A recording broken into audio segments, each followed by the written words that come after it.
Hey you, jom makan.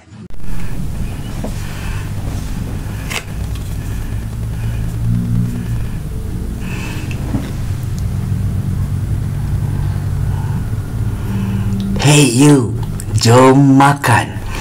Sambal kicap Johor extra hot spicy. Baik Kak Wi. Saya nak try. Dia kata extra hot, pedas banget. Kita tengok pedas dia. Tukar dulu, bismillah.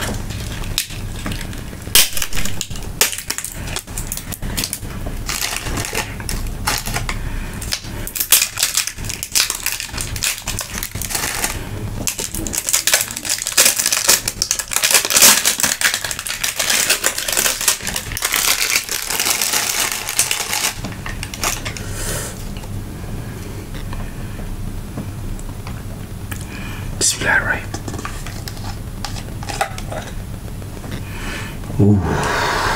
Cantik packaging dia. Bismillah.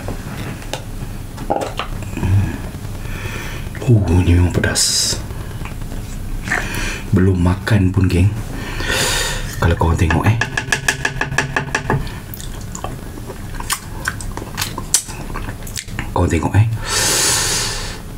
kepekatan dia.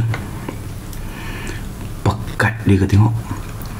Ini sesuai makan dengan ikan bakar, kerang bakar, seafood, kuih muih, lagi-lagi dengan mi bandung, mi hun, dan berbagai aneka makanan yang sesuai.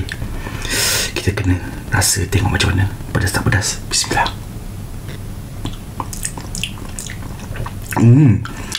Ujung-ujung pun dah terasa dia punya hot spicy dia. Kita try, bismillah. Makan dengan tahu. Ambil tahu, cicah, kicap je. Bismillahirrahmanirrahim. Bismillah.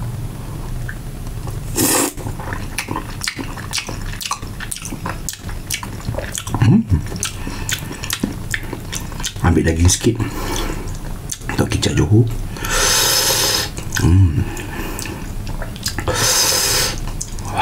Siapa lagi makan pedas, boleh beli sambal kicap Johor Kak Wi. Kak Wi.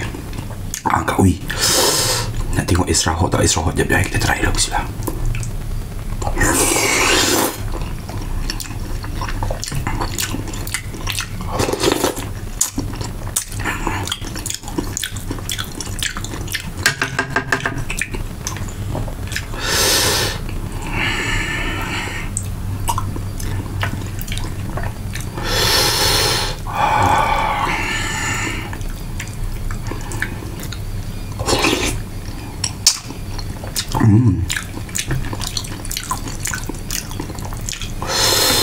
Rasa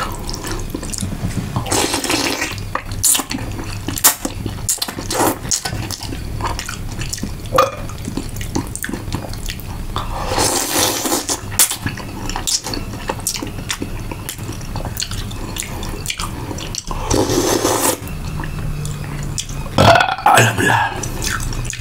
Jujur saya cakap, memang pedas. Sambal kicap Johor Kak Wi ni yang extra hot, tapi komplit.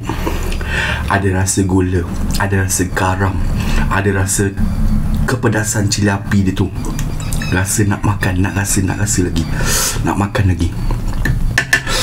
Tak boleh tahan, kena lagi.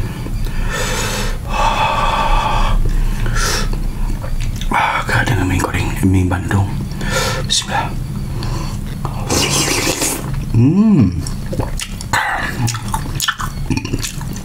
Mak ni podeh. Level kepedasan daripada 10, 9.2. So korang hati-hati. Podeh. Oh, ni 9 pagi podeh melahap.